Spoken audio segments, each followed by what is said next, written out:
Hello, and welcome to the LSE, and welcome to this event in which we will be discussing the notion of critique in sociology.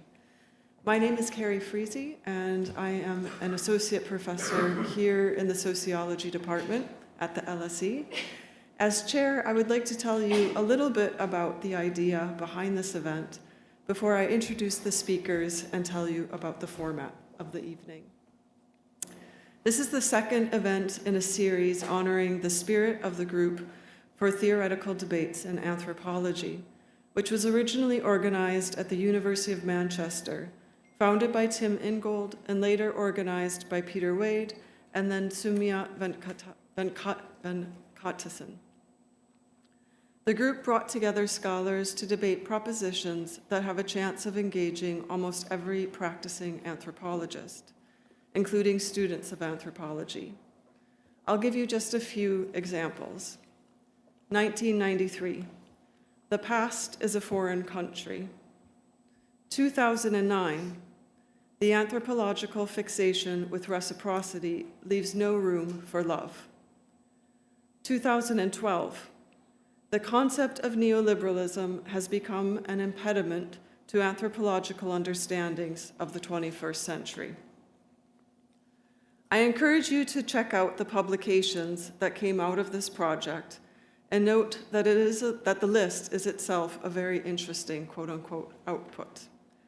It serves as a sort of historical document that allows us to think about how the debate has moved on or has not moved on. We have had one event in the sociological version of this, which was on the proposition, social science is explanation or it is nothing. You can still watch the podcast, and an extended set of contributions has been published as a special issue of the British Journal of Sociology. Today we are debating the proposition, critique is the critique of power. I will shortly introduce our speakers, but first I want to thank them for being up, for participating in a slightly unusual experiment. Speakers were approached with a certain brief in mind, as in they were recruited to speak either for or against. They have agreed to this, but of course they might slightly give in to their own interpretation or slightly subvert it, and this is okay. I also want to let you know that they were not asked or really enabled to coordinate. So we are not doing this as teams or anything of that kind of sort. Rather, I'd like us to listen to these contributions as standalone, short contributions that are related by a topic. The first speaker speaking for is Laurier Decoteau, who is professor of sociology at the University of Illinois, Chicago. She is an ethnographer of health and medicine who is deeply engaged with post-colonial and post-structuralist theory, and the author, most recently, of Emergency, COVID-19 and the Uneven Valuation of Life. The second speaker, speaking against, is Thomas Scheffer, who is professor of sociology at the Goethe University of Frankfurt. His research has addressed questions in the sociology of law, including an ethnography of the English Crown Court, and political sociology. Scheffer pays close attention to members' interpretations and is developing a sociological ethnomethodology that combines affirmation and critique by reaching out to the collectively pressing existential problems. The third speaker, speaking for, is Nick Couldry, who is professor of media, communications, and social theory emeritus and professorial research fellow in the Department of Media and Communications at LSE. His work has made immense contributions to media studies, but we think of him as a sociologist at heart. He is an expert in sociological theory, and his most recently authored book is The Space of the World: Can Human Solidarity Survive Social Media, and What If It Can't? The fourth speaker, speaking against, is Monika Krause, who is a professor of sociology at the LSE. Her work is in the sociology of knowledge and expertise and in sociological theory. She is the author most recently of Model Cases on Canonical Research Objects and Sites. Each speaker will speak for about 10 minutes, or up to 10 minutes, and then we will have time for comments and questions from you. Just to let you know, this event is being recorded and will hopefully be made into a podcast subject to no technical difficulties. And so with that, I will turn it over to Claire.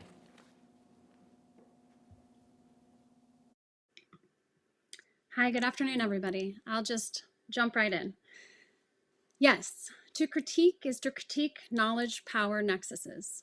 Now, more than ever, it is critical to explain the conjunctural factors, the ideological, political, economic, epistemological, and subjective factors that led to this historical moment, to the ascent of Donald Trump and his right-wing global allies, in order for us to refuse to be governed in this way. To get there, however, we must define both power and critique.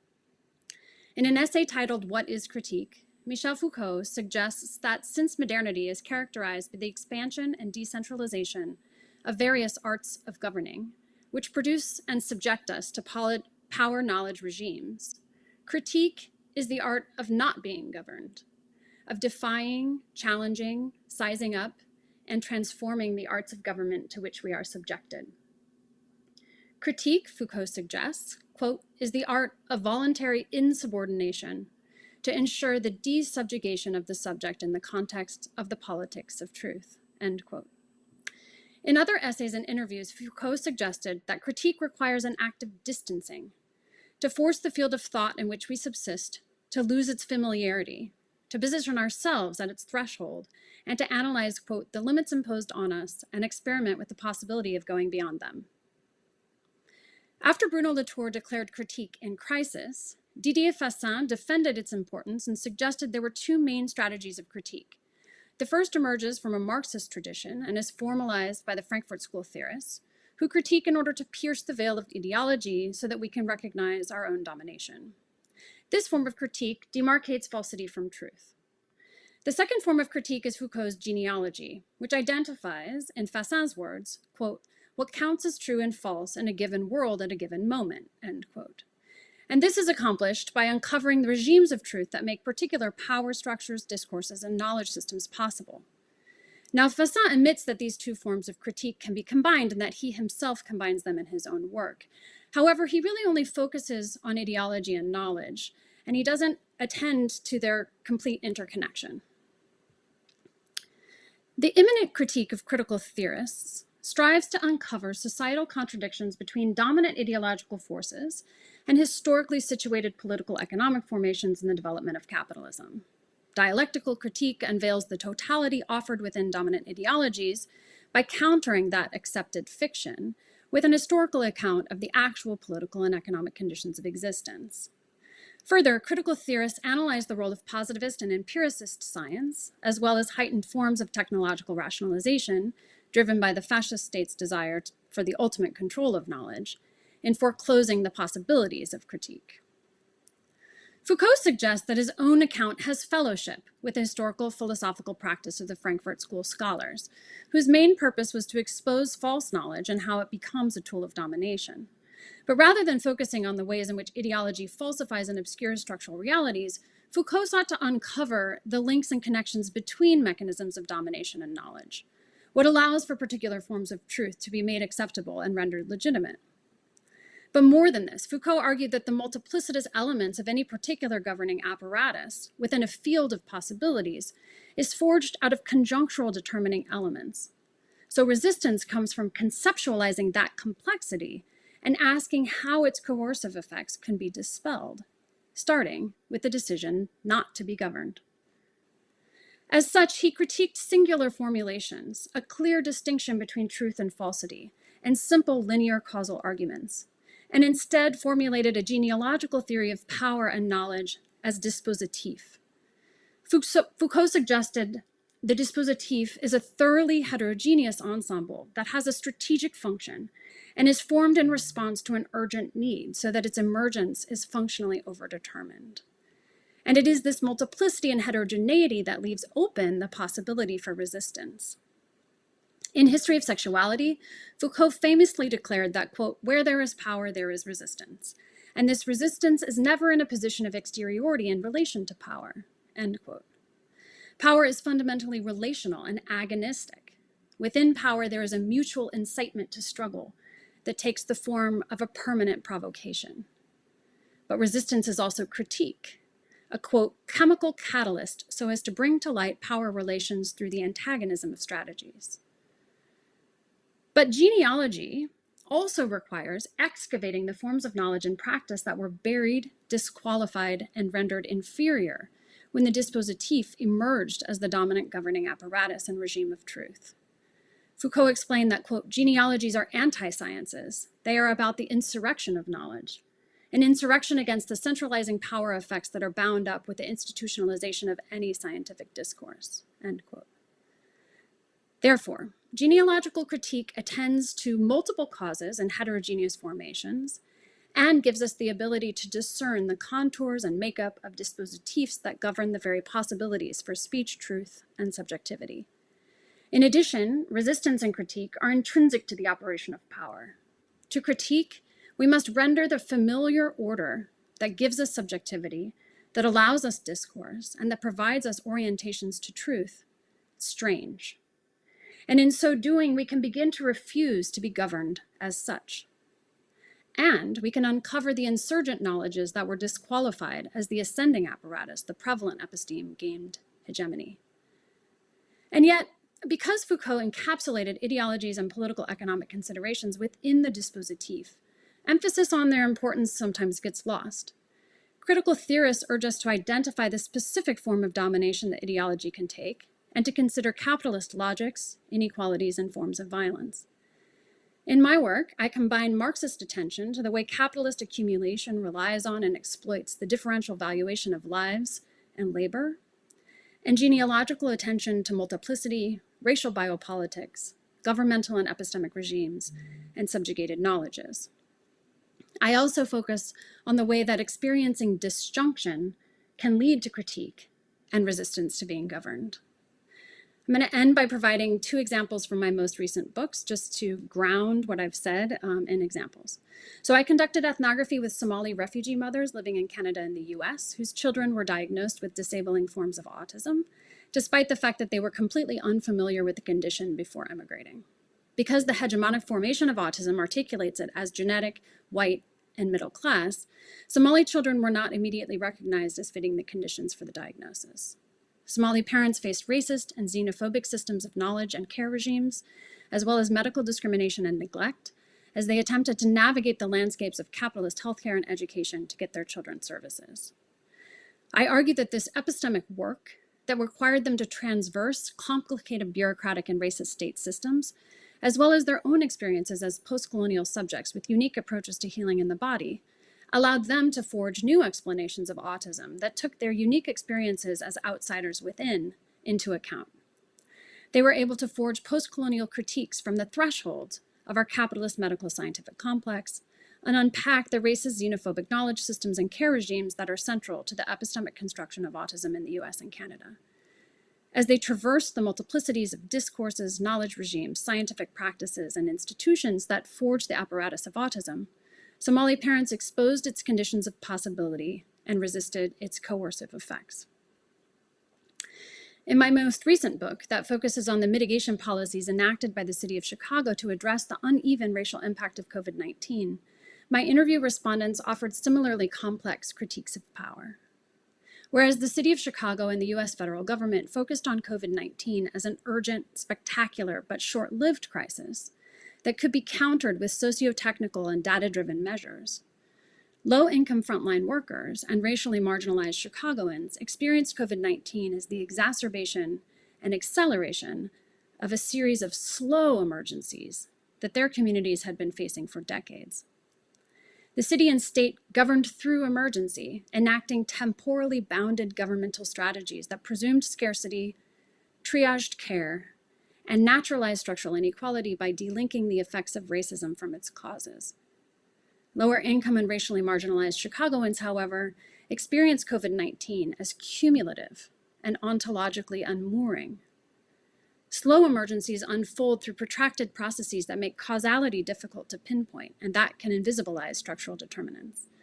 Yet the Chicagoans that I interviewed pierced the ideological veil of dominant political approaches and identified the ways in which the slow emergencies associated with racially segmented and precarious work, disinvestment in their neighborhood and local institutions, uneven care infrastructures, heavily bureaucratized welfare and healthcare, and unaffordable housing were being ignored but also naturalized. And they resisted through critique and a grounded politics of care that countered the racial devaluation they were experiencing. In both of these cases, people whose knowledge and practices had been devalued and disqualified refused to be governed through normative racial biopolitics. Thanks.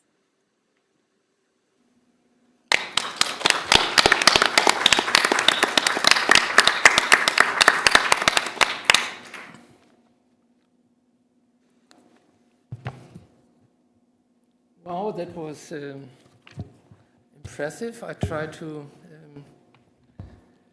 give my position, and I have a little script.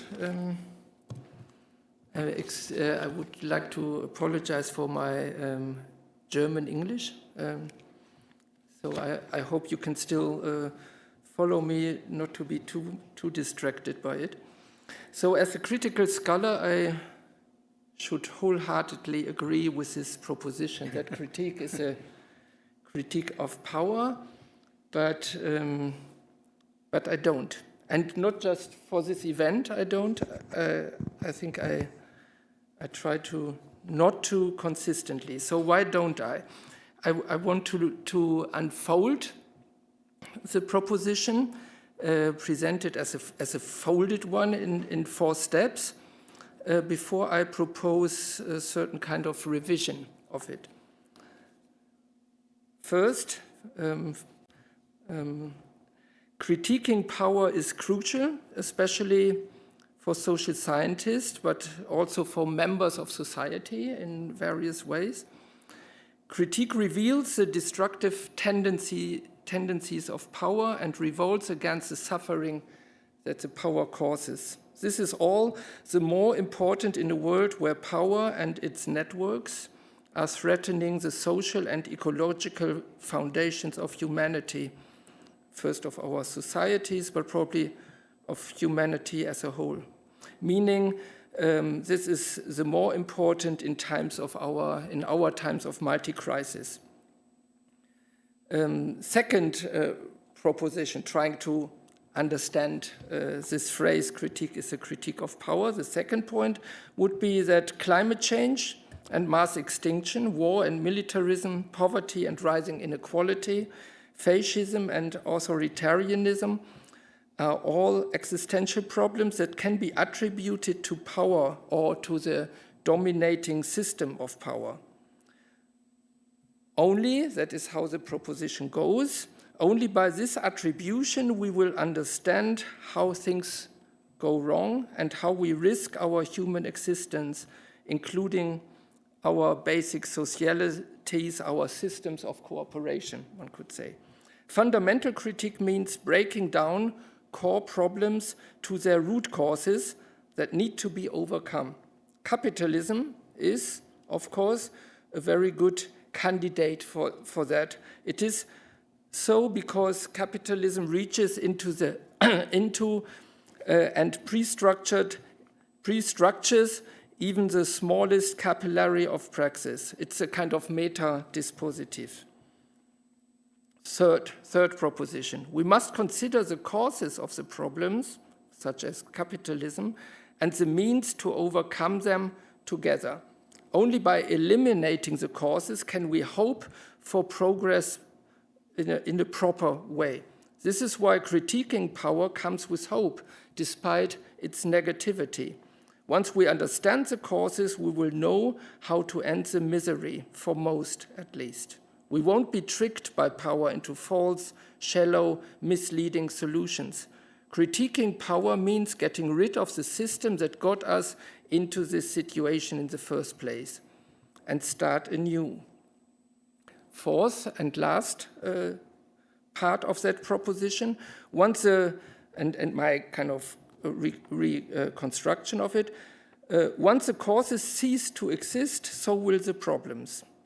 With the power laid bare, we will also disclose the obstacles to addressing them, such as violent exploitation and dependency, false consciousness, ideological manipulation, and monopolization of the means of communication and information.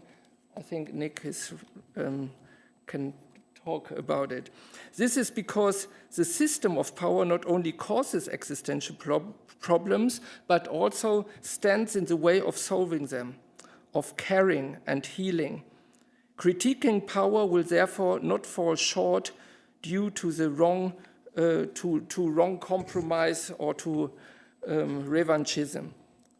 So this four proposition may give an impression of the nature of power, its status within the critique of it. A unitary destructive force that is always excessive and can only be fought against through radical opposition. This excessive power captures all major capacities of society, but would not utilize them for the greater good. This is a note I don't understand, so I go on to the second part of my argument. At this point, I would like to propose an alternative or revision of this critical program. Rather than critiquing the excess of power, we should, that is my suggestion, consider the lack of it. That we could say is the other case, the other extreme case of the spectrum. So more precisely, we should critique the failure to utilize the capacities, the possibilities of reducing suffering, reducing the problems that we face. Critique here explores the various problem shapes and the problem weights and how our society in parts fail, how our societies, at least in parts, fail to realize them. Again, in the sense of the Frankfurt School, critique reveals suffering, but it reveals the unnecessary suffering. So what do I mean by lack of power? Let me briefly explain with, again, 4 points that may revise the sub-proposition from above. First, powerfulness or power rests and derives from different logics of accumulation, whereas accumulation integrates operations through certain units, or one could say currencies, allowing quantity to turn into quality. Capital is one such powerful accumulation. So too are clicks and likes in digital capitalism. Or as Bourdieu suggests, various forms of capital can coexist, creating powerful forces in different competitive fields. So rather than having one system of power, we might be confronted with a multitude or with a variety of different logics of accumulation and therefore power. Second, due to accumulation, the miserable situation the world is in today comprised in various existential problems. They cannot be overcome by understanding how we got there, how certain societies or collectives got there. This is because certain causal, and think of, for instance, mass extinction or climate change as examples of such problems that accumulate. This is because certain causal mechanisms set loose cumulative effects, resulting in increasingly powerful forces. Consider, for example, the exploited proletarian masses in Marxist historical materialism who evolved into a powerful historical subject, which is a kind of interesting case that we can discuss later, or other cases derived from rather post-human materialism. For instance, the accumulation of CO2 in the atmosphere that brings about certain qualities at certain points, as well points of no return and so on, or the growth of anti-humanist ecologies, as Anna Tsing would call them, or the deadly viruses during the pandemic that you talked about. The growing weight of the problem, the intensity and urgency of it cannot be derived from its original causes. Third, in the narrow humanist sense, power can be understood as a capacity that can be built up, invested in, mobilized, and utilized. So power is, in a way, an accomplishment that in certain ways takes its time.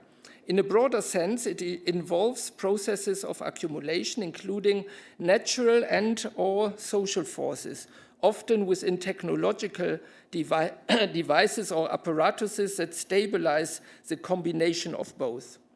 As holding a range of possibilities, these apparatuses can be redirected against new problems. I mean the capacities that the apparatuses hold, mobilized for certain goods or goals or demobilized to prevent further harm. However, this is again an empirical question, since some forces, once unleashed, tend to be uncontrollable for the time being. Climate change and pandemics are such forces that require massive effort, collaboration, and apparatuses to mobilize against them. Time is a factor here, reminding us of the limits of available power and the need to rebuild and redirect it effectively. Fourth and last point of my suggestion to revise, in certain ways, and especially with an emphasis on temporality, or better yet, multiple temporalities, since all these problems have their own kind of space-times in which they evolve, we are confronted with various destructive forces that cannot be reduced to one another, as well as powers that are insufficient and incapable of addressing those problems in their respective or upcoming cumulative stage. In light of the problems our societies need to realize today, in light of the problems that our societies need to realize today, we can diagnose both a lack of utilization of the capacities we have or we obtain, and a lack of those capacities. Here, realization is understood as taking a problem as real in practice. So the overall picture is even more complicated due to strategies for solving problems becoming, in a way, contradictory. Such problem-solving strategies offer solution to certain problem constellations, for instance, the social question, which can easily become new causes or drivers that feed into other problems, for instance, climate change. The synchronicity of fast accumulating problems such as climate change, war, insecurity, or mass extinction demands the mobilization of other capacities and possibilities to fight them, and it is therefore necessary to fight each problem with more than an eye on the others. Conclusion. I hope I'm in time. Yeah. In conclusion, I concede that my sketch leaves us with quite a mess, particularly when compared to the critique of power. We find ourselves in the middle of fights, and I found that interesting, the Foucault quote on the distancing. We find ourselves in the middle of fights, trials, and problem-oriented campaigns, along with the difficulties and confusions that come with them. What is more, the fighting is becoming more intolerant and ruthless due to problems that are increasingly existential for certain ways of life, for certain communities, and for our still democratic societies. Therefore, any critique of power must diversify into a critique of various powers. It must consider the different types of power being addressed, the struggles involved, and the problems being faced. It must consider whether reducing everything to one form of power confuses radicalism with scholasticism. In this sense, monological critique can result in an escape into abstraction, depoliticizing matters rather than subjecting them to processes of change. From a strategic perspective, acting as if one monologic power is responsible for everything empowers reactionary forces, encouraging them to take over the capacities built up through decades of hard work and struggle by solidaric movements, local resistances, and emancipating governance. One final thought: after the far right appropriated certain versions of system critique, we should reconsider whether the social sciences' main contribution to our today's societies should be criticism in the first place. Instead, our sciences should rather gain and regain the ability to fight for and defend the possibility of conducting meaningful social research in still free universities. This requires critical verve coupled with radical affirmative analytics, strategic diagnostics, and reflexivity of involvement. Thank you very much.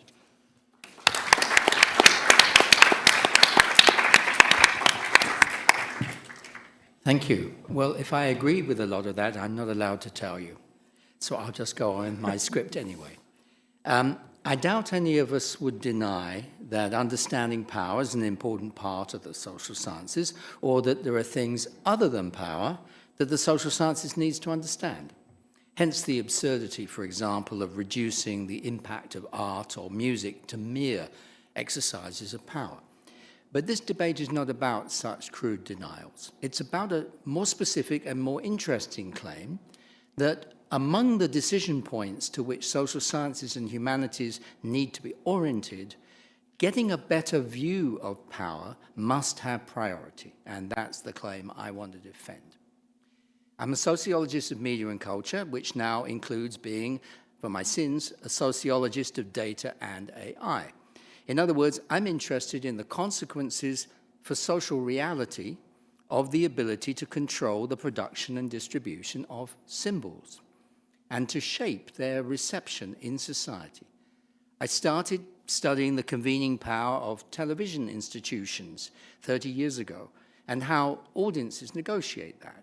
And then I went on to research reality TV and celebrity culture, and for more than a decade I've worked on the shaping of reality at a more elemental level by the design of data categories and increasingly the production of AI tools that process vast universes of data points. In other words, I'm interested in symbolic power, as Pierre Bourdieu put it, the power of constructing reality. Other forms of power matter too, of course, but symbolic power is particularly interesting for tonight's debate because, I'll argue, there just is no way of making critical judgments about our priorities for research or interpretation in the social sciences and humanities unless we reckon with the workings of symbolic power. And I want to approach this from three directions. The first is the impact that today simply writing computer code has in the world. Code, for example, the code on which social media platforms like Facebook, TikTok, and X are based, is today shaping what can appear to us, what things seem to be connected to each other, what counts as possible knowledge or relevant comment or acceptable behavior.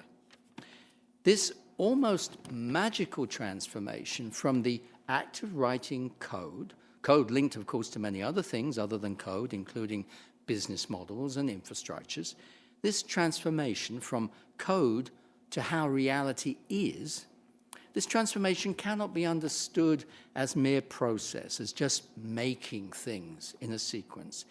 The social transformation that goes on when one way of writing code on a computer takes precedence over others can only be understood as power, as the power to switch the way things are, to switch the way things become available for our interpretation. Bourdieu went as far as to call this symbolic violence. But even if you don't accept that term, we can only ignore this form of power at the cost of not caring how our appearances come to be what they are, not caring about the conditions under which things appear to be for us in a certain way. Our readers in the social sciences and humanities certainly care about these things. They want to know, for example, how social media platforms came to have the power that they do in our lives, which my new book is about. And they want to know whether that power can now be contested in any way. And that's one way in which critique today really has to prioritize the critique of power. The critique of symbolic violence, as Claire was mentioning, matters especially, though, in 2025, when the world's most powerful government and economy, the US, is being reordered by a very distinctive type of symbolic power, reshaping the processes and resources of government, reshaping institutions of many sorts, federal funders, welfare agencies, cultural institutions, schools, universities. The sociologist Alondra Nelson of Princeton University last week resigned from the board of the National Science Foundation. And in a piece for Time magazine, she wrote about the impact on the operations of the National Science Board of Elon Musk's Doge watching over every decision and retaining power to veto everything. There was a guy from Doge, wherever it is, watching in on Zoom as they talked. Its process, she argued, became hollowed out. Quotes, "This hollowing out is not just about governance in the abstract. It has material consequences for which research questions get asked, which data sets get produced, which knowledge gets produced, and which perspectives shape our understanding of pressing societal challenges. It has consequences for the integrity of knowledge itself." Now, in defending publicly her decision to resign, Nelson writes, quotes, that to watch these changes unfold without naming them for what they are is to participate in a collective amnesia about how knowledge infrastructures shape power relations. And we might add, an amnesia about how new forms of political power can reshape knowledge infrastructures. In the US today, the basic rules of what can be done and said are being reshaped by a type of politics that seeks directly to change how reality is. For sure, there is growing resistance to this, or there will be, but what else can that resistance be based on but critique of this as an exercise of power? The effectiveness of such resistance will be measured by reference to the changes in the operation of that power. Another French sociologist, Luc Boltanski, in his book on critique, wrote that, quotes, "Reality tends to coincide with what appears to hang together, in a sense, by its own strength, that is, with order. Resistance will mean stopping the Trump government's new ways of doing things hanging together. It will depend, in other words, on facing down acts of power in their very operation." My third and final example is a little more personal. I mean the importance for me personally of working for nearly a decade on the colonial dimensions of big data and AI. I don't want now to get into the detail of the framework of data colonialism with which I become associated, but instead to emphasize that at its core is the idea that you can't understand what's happening with big data and AI today without seeing them as attempts to capture the world's resources, attempts that succeed in part by claiming a privileged access to knowledge, a privileged power over our visions of the future, a special power to define what counts as knowledge and vision. This attempt to manage the actual plurality of the world's knowledges has been central to colonial rule from the start, and it's crucial to the attempt to impose a certain vision of data and AI on the world today. Why do I mention this? Not just because it's another example of how critique is above all the critique of such types of power, but because as I've continued to read and think around data colonialism over a decade, I've had to confront the very real gaps in my own perspectives on sociology and what counts as sociological knowledge. The gaps in the view that I inherited of the horizons of sociological inquiry. Gurminder Bambra and John Holmwood's very important book, Colonialism and Modern Social Theory, made me realize 3 or 4 years ago those limits in my own perspective. At the start of the book, they quote Walter Mignolo's remark about, quotes, Anthony Giddens' missing chapters. They recount how W.E. Du Bois's major work on Black Reconstruction in the US, that is, on the aftermath of the US Civil War, was for decades excluded from the canon of sociological research. They confront us with the unwelcome and inconvenient truth that, quotes, modern social theory represents a very particular type of amnesia. The silent prioritization in our own disciplines of European and North American reference points, and therefore the silent deprioritization of other reference points from across the world, not completely, of course, but when the reckoning gets made of what work is truly important, what horizons for future development are truly salient. All this confronts us with the deep role that force has had and still has on what we claim to be knowledge. It confronts the deep role that non-epistemic forms of power have on our apparently epistemic possibilities, which means that our starting points for thinking about what we want the social sciences and humanities to critique have already been shaped by a history of power far outside the official operations of academic disciplines, including sociology. And when we realize this, I would argue, we also realize that no critique can get underway without first examining the forms of power that make particular ideas of critique available in the first place. So critique really must give a special place, I would argue, to the critique of power. Thank you.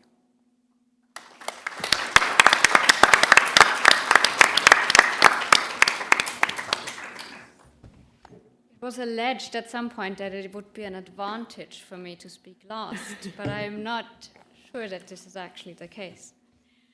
Thank you to everyone so far. In speaking against the proposition, I am not arguing that critique is not also the critique of power, but I would argue that it is not only the critique of power, and that it is worth reflecting on broader sets of meanings of the term, particularly when we're thinking about what different disciplines can contribute.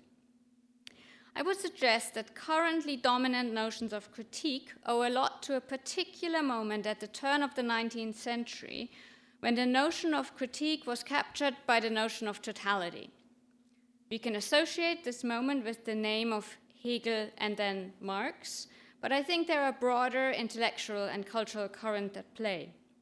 Intellectual historians describe the birth of cultural critique as a form at this time which was as much a conservative, or I should say reactionary phenomenon, as a progressive one. This cultural critique draws on and reworks much older cultural motifs, which I would trace with Jakob Taubes and others to the Abrahamic religions, who invent a radical distinction between God on the one hand and world on the other. I think I could evidence this link between critique and totality in reference to broad strands of work in the cultural and social sciences, which have been influenced by 19th century traditions of cultural critique, where the commitment to the notion of critique as tied to the notion of totality is almost taken for granted. If totality is rooted in the opposition between world on the one hand and God on the other hand, this conceptualizes the world as a whole at the same time as it turns it into a problem. This opposition invites a rejection of and contempt for the world, which is a prominent cultural theme since the 19th century, culturally and in the social and cultural sciences, and takes as its current form the denunciation of power. The link to totality is not just widely practiced, but indeed at times framed as a moral obligation. in some conversations, if you have not linked your observations to the totality, which you denounce as power, you are not yet fully critical. This gets reproduced despite disavowals in prominent places by prominent and leading authors such as Stuart Hall, for example, and Donna Haraway. We can discuss the work of Foucault as an individual who I think had some sense, but only some sense, of the problems of critique of totality. If we think about his critique of the hermeneutics of suspicion, or his move to the concept of power from below, the effect of the work has largely been, with the plausible exception of present company, to reinforce totality rather than to offer analytical ways out of it because of a lack of institutional specificity. That is sort of morally mandated and is not an accident. As has been pointed out, commentators distinguish between two types of critique. Desan calls one the realist and the other the historicist critique. Owen calls the first the Marxian and the second the Nietzschean. The realist, briefly put, denounces false consciousness. The historicist says this could be otherwise. The notions I want to recover are closer to the historicist notion of critique, but within that camp, I think we again find a distinction between holist approaches who say all of this is one thing, which is power, which could be otherwise, and those who aim to situate a given phenomenon in the context of a broader range of concrete alternative forms of social organization.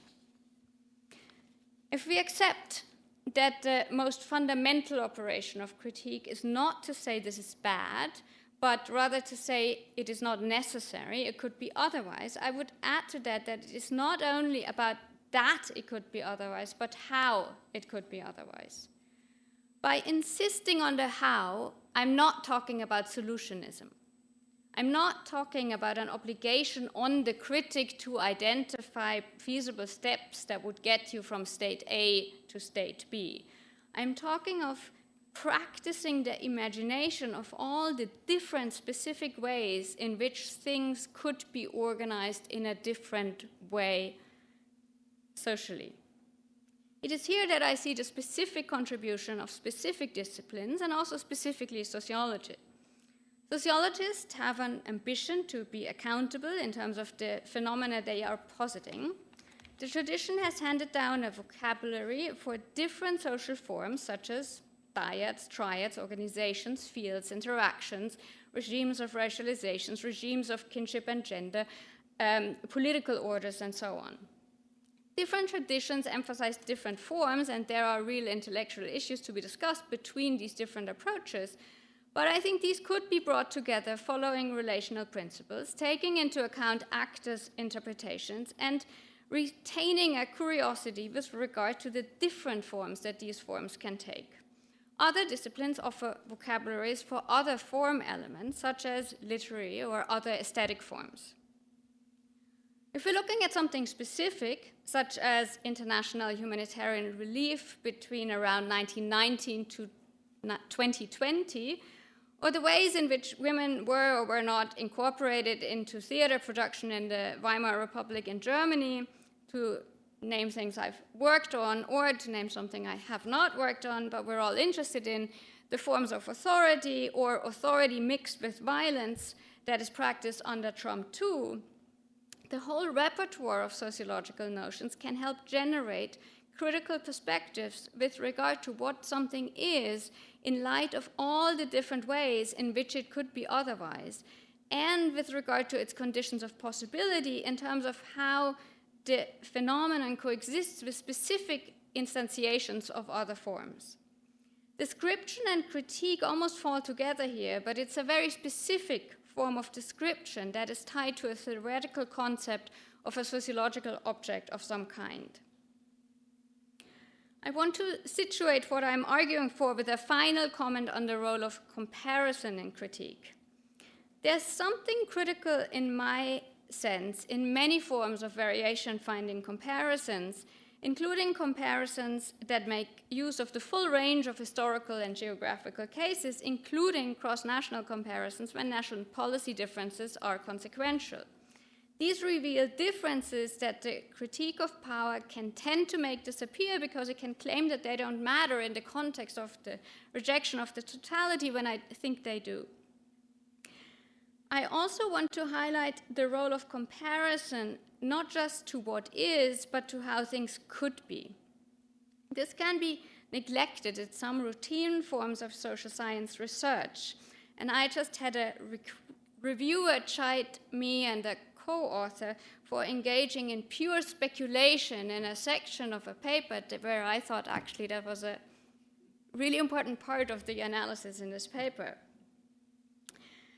I take this injunction to compare not just to what is, but to how things could be from Craig Calhoun, who many of us here at the LSE know, but it's been an important component of the contribution of Marxist, feminist, and post-colonial contributions to sociology.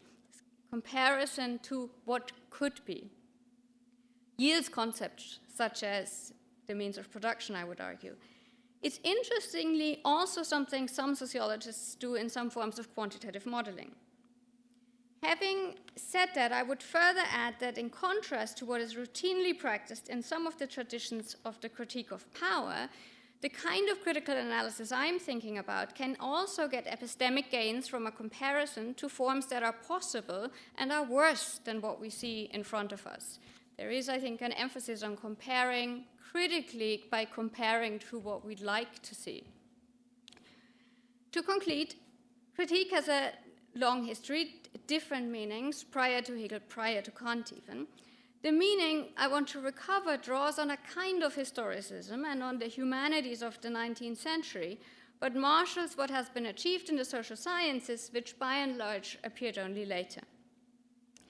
In, I think, exercising our form imagination, so how things could be otherwise, given everything we've learned in terms of what the options are by research in the sociological tradition, is not less and probably more important in this particular moment than in others.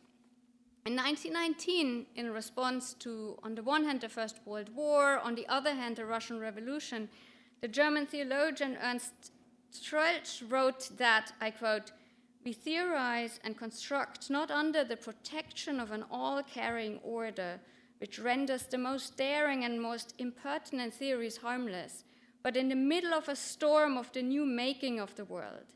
The earth is shaking, and the different possibilities of future becoming are dancing around this." I think this describes aspects of the current moment. I'm not convinced we need a whole new language to capture this, as some claims in ways that I think within the social sciences can sometimes be self-serving.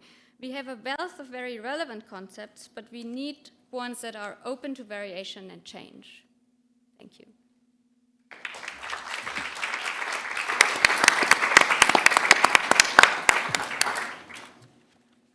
I would like to thank all the speakers, and I'm very much looking forward to your questions, which will allow these speakers to speak to one another as well. In order to allow for that conversation across the speakers, I'm going to take questions in groups rather than one at a time. And we'll start in the audience. We have 2 hands up already. 3.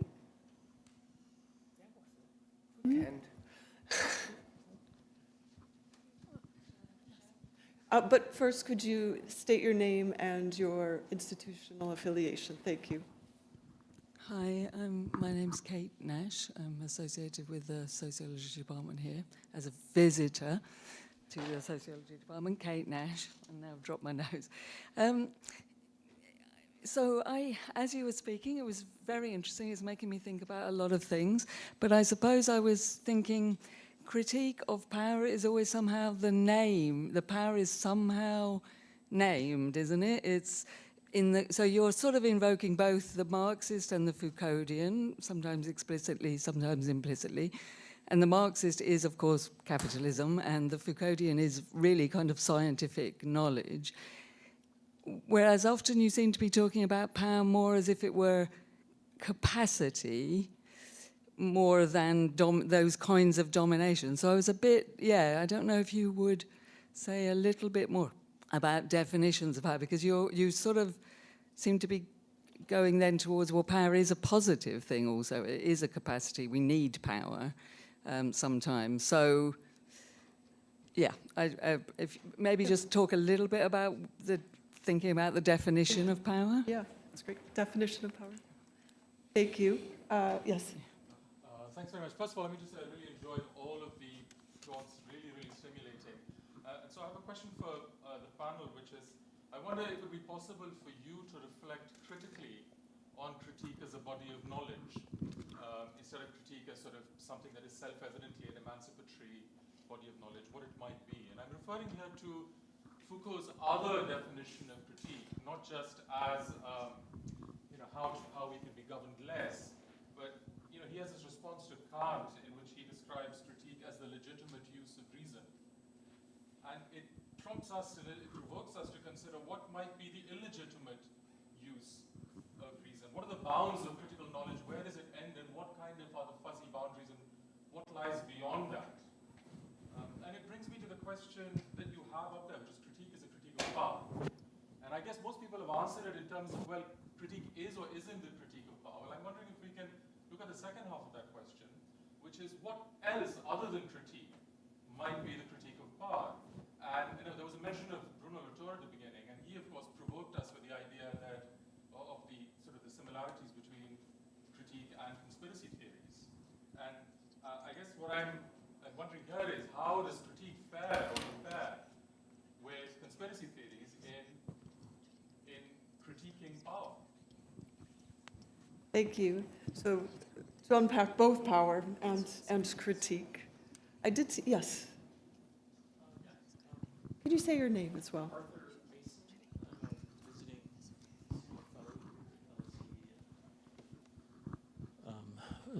Associate professor in anthropology in Norway. And I guess it follows less eloquently than the previous speaker, because one of the things I attended another panel on critique at LSE, and what struck me was how much pleasure I derived from listening to people talk about critique. And I was trying to figure out, that ecumenical feature of just discussing critique from text, and how, and it struck me, what is the opposite of critique? Would that then be something like pragmatics, or, so I was trying to, I didn't really, and I was also thinking of the friction that comes about in communities that do not agree on what the previous speaker said. I forget how he phrased it. When we can't agree on this Habermasian discussion of critique, what critique is, so we talk sometimes about inclusivity of including different voices. But I come from different departments or different traditions where there's so much friction that around different ways of talking in academic environments, some that are oriented toward undergraduate teaching, some that are oriented toward bureaucracy, that you can never get this sort of, rational consensus around having a conversation about critique.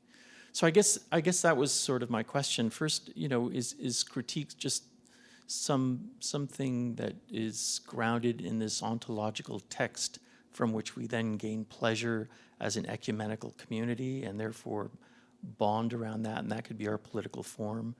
And if so, then what is the opposite of critique?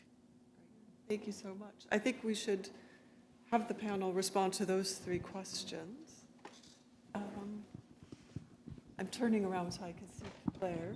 I'm wondering who would like to go first.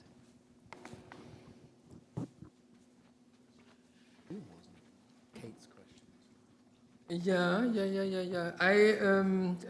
We have the a wonderful question. Thank you very much. The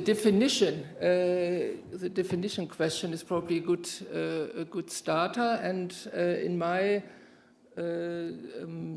little statement, the definition of power was layered. It started in a way with certain forces that come out of accumulation, and those forces can be relatively powerful compared to other forces. And then power in the narrow sense is probably those forces that then can be appropriated as capacity. So the forces that you can make work for certain goals, certain systematic effects that you want to cause. By these multiple layers, I try to introduce powers or powerful forces. Now I need to be strict with my own vocabulary, that are non-human. So we are probably confronted nowadays with a number of powerful forces that require powerful answers, as with climate change. Saying that, and that is now I start the debate, is important because we need to understand that we are in many ways dependent on power, as we are, as humans, dependent on society. And a lot of points when the critique of power says, oh, look, here is power, and there is power, and so on, we often just mean that something has a great impact, or that certain decisions come out of it, or certain things are pre-structured, or as Foucault would say, we talk then about the effects of effects. But observing those is as such not a reason for critiquing them. Observing those is first of all the observation of society being at work. And since we need society, or probably even a collaboration of societies, for instance, to tackle climate change, we need to admit that power is relevant, that we need to organize power, that we need to accumulate those capacities in order to gain collective agency to deal with certain problems. So in that way, my definition wouldn't be kind of clear on a positive or negative side, but I would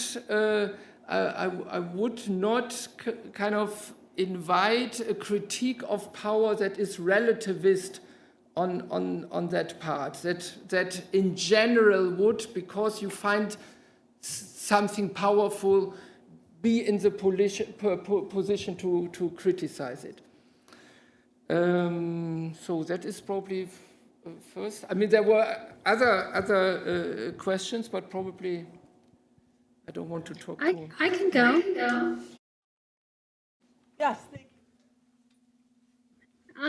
you. Thank you so much for your questions and for everyone's contributions. I actually felt like there was a lot of complementarity between the different talks and the ways in which many of us focused on the kind of need to think about multiplicity and not unitary forms of power. So I thought that was a nice way in which the contributions from today kind of spoke to one another. I guess I can address the second question about the illegitimate use of reason. I do think it's interesting. So in that article that both Monika and I mentioned of Didier Fassin's, he talks at the beginning about Bruno Latour's sort of walking back from his critique of science because his critiques were sort of taken up by right-wing reactionaries, basically.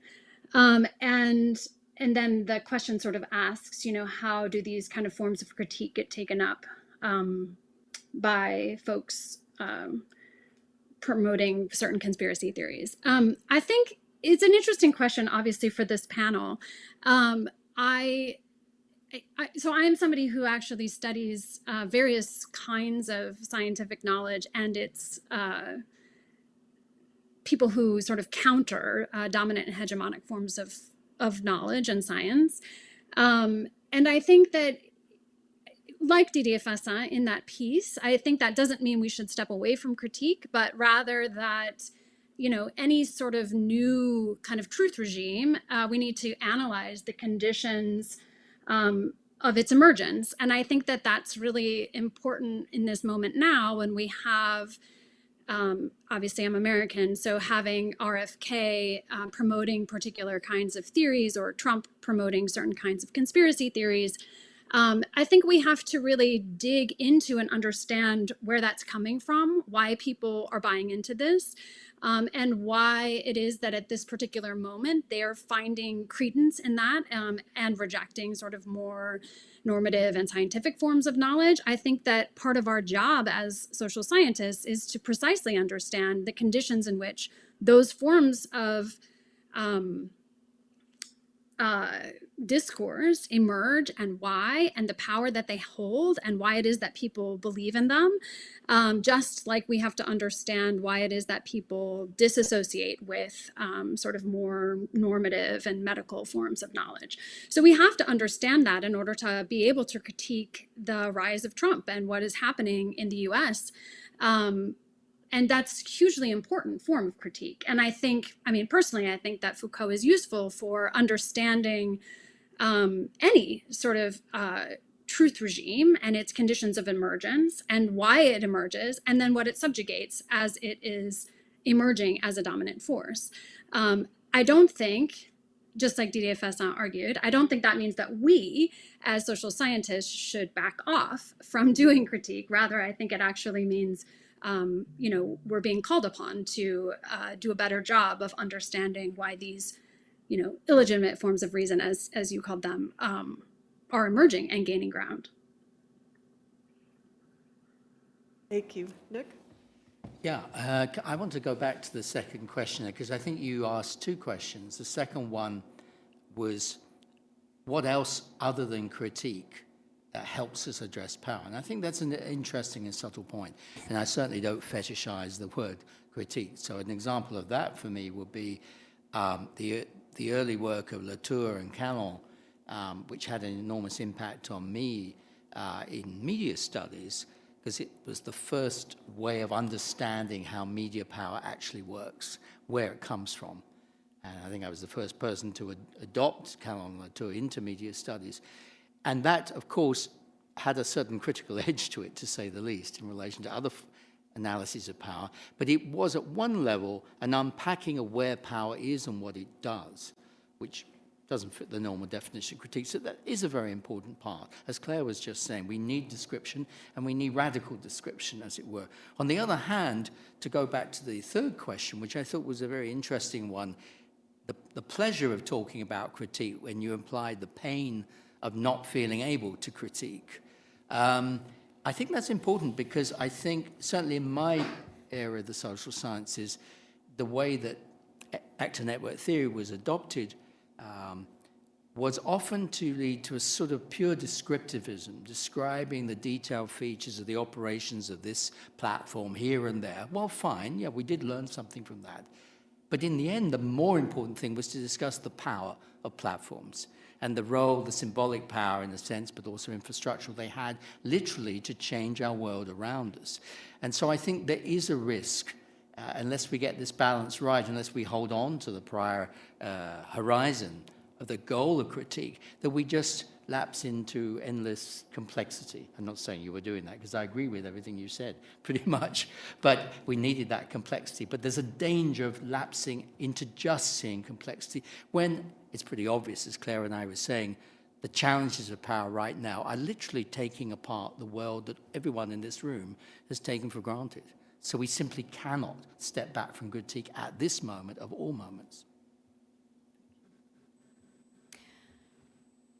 Thank you. Yes, in response to Kate's question, I'm trying, legitimately or not, I think, to draw a distinction perhaps between the critique of power and the critical analysis of forms of power, which turn some of these questions into empirical questions.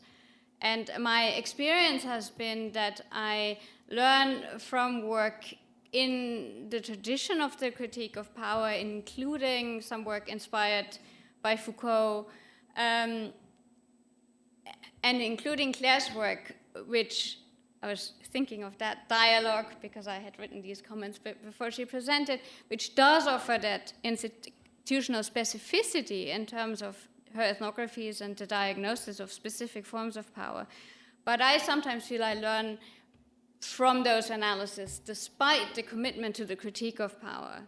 And the commitment to totality and to the critique of power as the critique of totality is sometimes in the way of fully harnessing the analytical power of these specificities.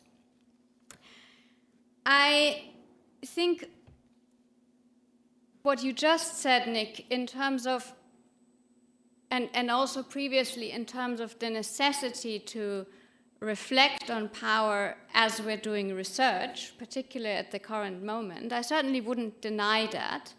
I think reflecting on power imbalance is an important ethical dimension of research and of other types of practices. In my experience, it doesn't exactly then tell you what to do, because power plays a role in different ways. In making concrete practices, you still need to balance it with different kinds of ethical considerations. And then still you've got to figure out how to make specific use in conducting a research project or writing something of the relative distance that universities afford. And so in that sense, I fully accept the ethical principle. I just think it's sometimes treated as though that then tells us what to do, which precludes the reflection about what we concretely ethically do in specific contexts, and also how we then concretely politically oppose power.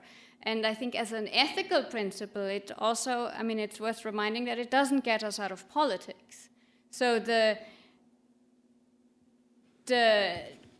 centrality of critiquing power doesn't get us out of the problem as an ethical principle of having to deal with people we think we agree with, but then seem to have very different interpretations of the same values, having to deal as part of politics with people who we mostly don't agree with people who totally disagree with, in the context of imperfect institutions, hybrid institutions that we have to negotiate as something that's politics, and which the critique of power as an ethical injunction promises to get us out of when it doesn't. Not my critique. I didn't say that, of course. I don't think you need to make such bold claims. But I agree with you that certain debates around critique, which assume a social totality to be critiqued, which I tried to avoid saying, as you picked up, that's a better way to deal with that, to make this consistent. But I agree. I can't make sense of the idea of a totality now, and there I would completely agree with you. I just can't make sense of that. But I can identify the workings of specific types of power within the space where I'm looking. And some, like symbolic power, are often quite clear in their operations, although the consequences are very complex. So I think there's probably common ground between us about that idea of avoiding some totality as our object. Yeah, I wanted to go back to the understanding, or one could say the criteria for critique. And my suggestion was that critique is important and has a kind of attacking points where we don't make use of the possibilities that we have in order to prevent people from suffering. And but in order to do this kind of critique, we need a good deal of, I would say, affirmation. We need to understand the abilities, the capacities, the competencies in carrying out certain practices, even on a more complex stage, because those possibilities are exactly those. And now I go to what you said about Trump.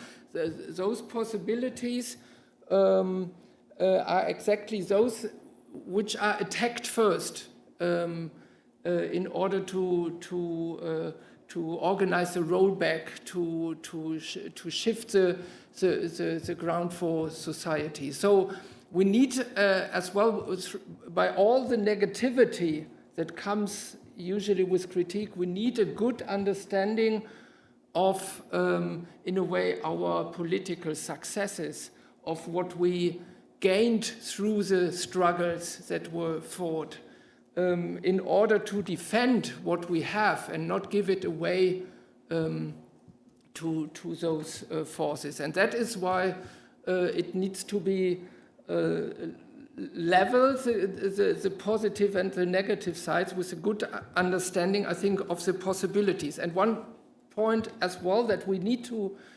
understand is that the problems that we face are complicated, and often we make it too easy to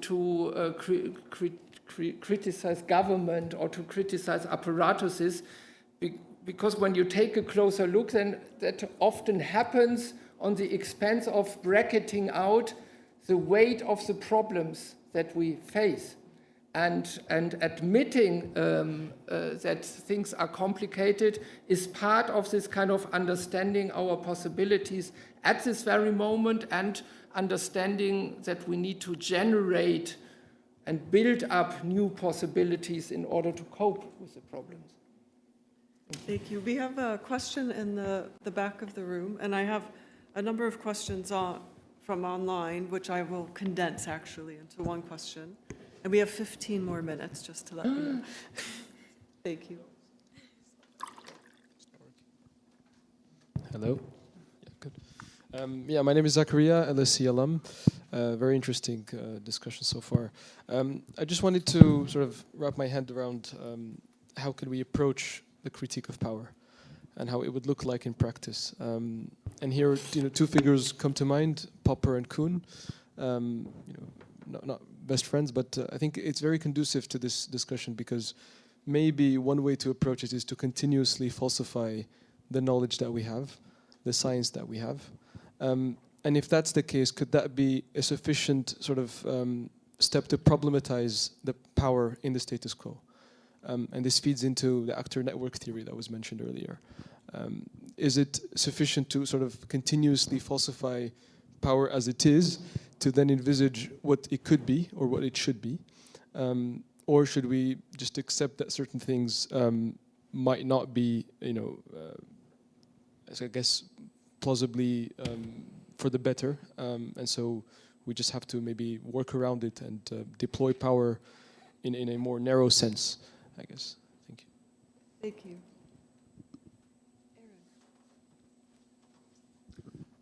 Thank you all. I'm Aaron, in the sociology department here. So my question is actually about history and its relationship to critique, and how critique might connect with the present. And now I'll maybe pose this as a couple of questions. The first two maybe more to Monika, and then the last one maybe to Claire, but I'm interested if others want to respond. So is counterfactual history a form of critique in that it imagines otherwise? Is history which merely illuminates contingency operating in this same realm? And then in terms of genealogy, or the kind of genealogical method, it seems like that's operating in part because it wants to try and understand the present through the past. And so I'm interested in whether critique has a temporal dimension. Can you offer critique of the past in the form that we're talking about here? Or is it something about the operation of power in the present? Does critique lose its force when it's separated from the moment that we're currently in? Thank you. I'm going to have the question from online. Why don't we take all the questions? We'll take these all, and then you'll have to be quite short. But let me make sure I get the one that's online, because they've been waiting for a bit. Basically, there's a number of questions, and I would sort of summarize them as kind of all, in one way or another, revolving around the problem of, the possible problem of a relationship between critiquing power and an absolving of responsibility or accountability? At what point does critiquing power kind of replace accountability? And then, would you still like to ask your question?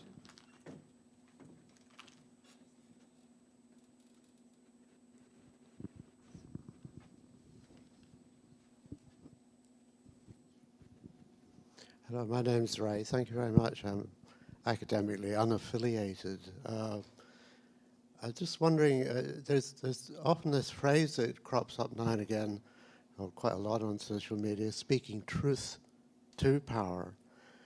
And behind that is the kind of thing where, you know, one day reality's going to come and bite these bastards, you know, and then we'll have them. But it seems to me that there's a kind of closure of a loop there somewhere, you know, where just hammering this stuff that comes out of Trump and so forth with facts and figures is just not going to work, you know, and actually maybe feeding the whole apparatus that produces power and, as you say, produces reality in a certain sense. Reality is not going to come and bite these people, because that becomes a kind of sentimental notion, it seems to me, which is still predominant on the left.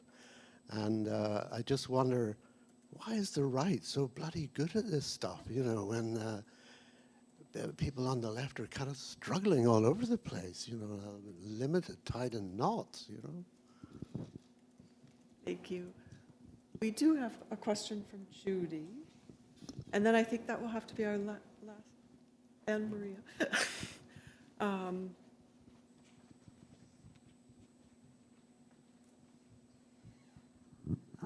My name's Judy Wiseman. I'm associated with the sociology department here for a long time. I mean, it's partly picking up on Aaron's question about the counterfactual. And I did want to ask Monika to just say a few more words about how things could be otherwise, because I have to say that I sort of share an incredible frustration with the limits of critique. And you know, in my particular kinds of work, it's always like, well, what would technology look like, you know, in a non-patriarchal society? What would it look like if venture capital wasn't the motor for so much innovation? And I'm endlessly trying to, and I think we should sort of engage with possibilities of what could be otherwise.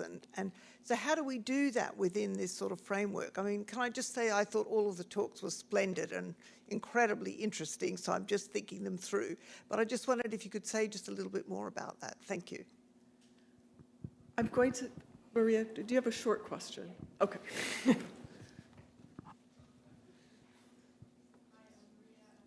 PhD student in the sociology department. I guess my question kind of relates to Judy's, which starting off from Latour's article, Why Has Critique Run Out of Steam, and his discussion of matters of concern, I was thinking, what might the role of care be in critique and in the critique of power?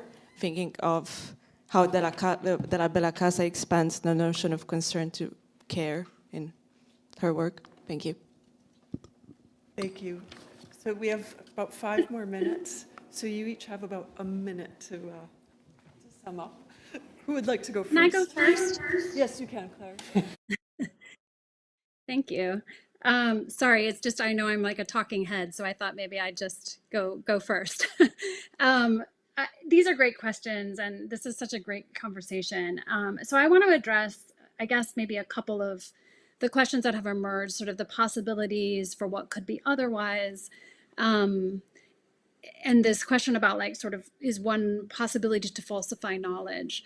I actually think that within, I don't think that when we critique power, we should be absolved of our accountability.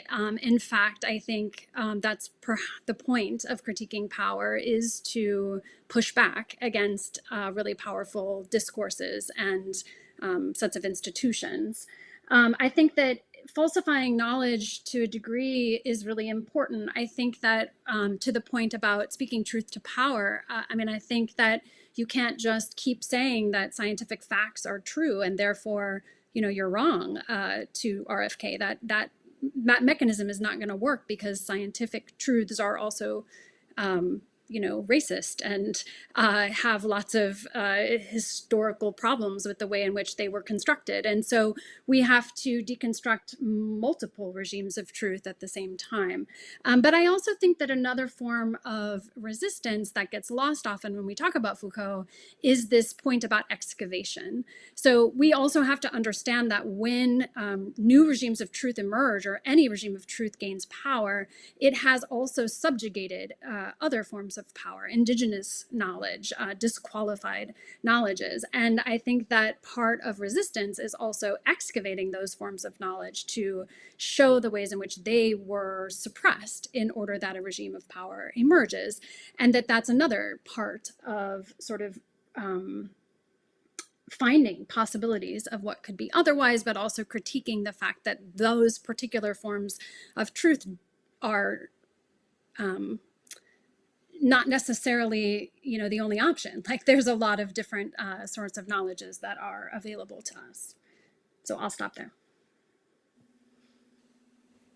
Maybe I could just go next because I want to follow on from the point Claire's just made. Someone asked, can you do a critique of the past?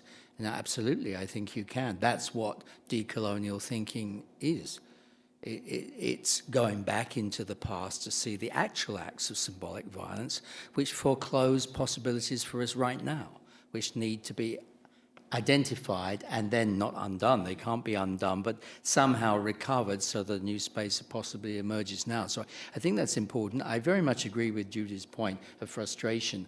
Obviously, in the era where I look at social media platforms, it's easy to criticize. Although 15 years ago, no one was criticizing, but it's easy to criticize now. But it's exactly essential to think, well, what next? What types of social media infrastructure do we need? Do we need a Euro stack so that Europe becomes independent from American tech power? These are incredibly difficult questions. But of course, their force partly comes out of the critique itself. So there needn't be a limit. It's only a limit if we want it to be. And the point about at what point does critique of power absolve itself of responsibility? Well, I absolutely don't agree it should. I mean, Bourdieu was always very clear that the very act of speaking ex cathedra and criticizing the world was itself a privilege that was acquired through a sort of sociological struggle. So one's got to be self-critical about how one's able to speak in the first place, which goes back to the decolonial point, but also going back to your point, to link the uses of critique in the world with the actual politics with others who are not privileged to be academics in working together to change things, or at least think what our starting points would be. So critique without responsibility would be just a parlor game, and there isn't time for that now. So I just wanted to get back to that question about what's the opposite of critique, because I think it's a really interesting point, and I think maybe we can take it with us as we walk out. But I mean, initially the prompt serves to highlight the point that also others in the audience have made, that critique really in some form is everywhere. So science is inherently critical, as you point out in some way. The right is very good at it. I think even, power is sometimes justified by critique, which leaves the critique of power in a sort of paradoxical role and so on. So I'm not yet sure about the opposite of critique. I'm very interested, but I think so far we're getting at different meanings within critique in terms of clarification. And I think thinking about the opposite can be helpful in that. I also note that we have assumed, and that's what the prompt invited us to, that critique is somehow a good thing. That's something we have all agreed on. It's just like, what precisely do we mean by it? And I think it'd be interesting to explore the other side of that argument. In terms of scholarship on technology and gender, or indeed the future of technology and gender, I mean, it seems to me that work in feminist science and technology studies, including your own, shows different ways socio-technical junctures have been shaped that matter, where the difference between going this way or this way matters for people in a way that are somewhere in between the feminist revolution and the total oppression. And it's that sketching of what are the concrete options that I think we have something to contribute to as sociologists.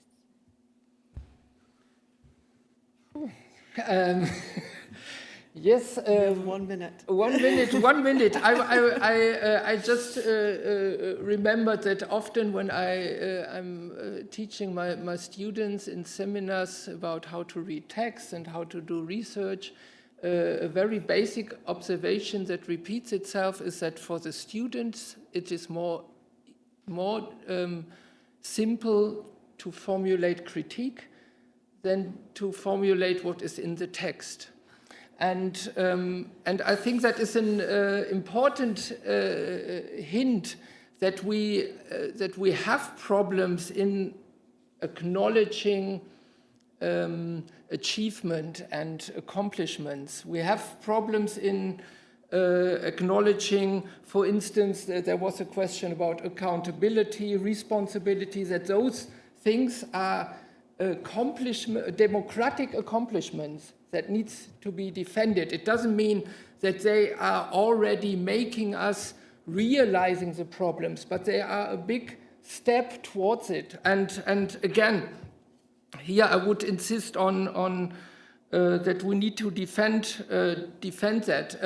The Kuhn proper question is, of course, a great one, because I think in critiquing them, we got rid of a lot of stuff that we now need in order to defend a sense of reality, even if we don't find the proper words for it. But then there is a sense of that we need to care of certain things that we don't fully understand. One word to Trump, how is he doing that? I think he has a kind of short-term competitive advantage because he simply doesn't care. He gets rid of reality, full stop, apart probably from kind of certain economic figures. But getting rid of those complicated realities makes him move more easily towards discourses than any other responsible kind of politician or human being could do. And with that, I think that's a good way for us to say thank you to the speakers. This has been an incredibly interesting conversation. I really appreciate it. And to all of you for joining us and participating. So thank you.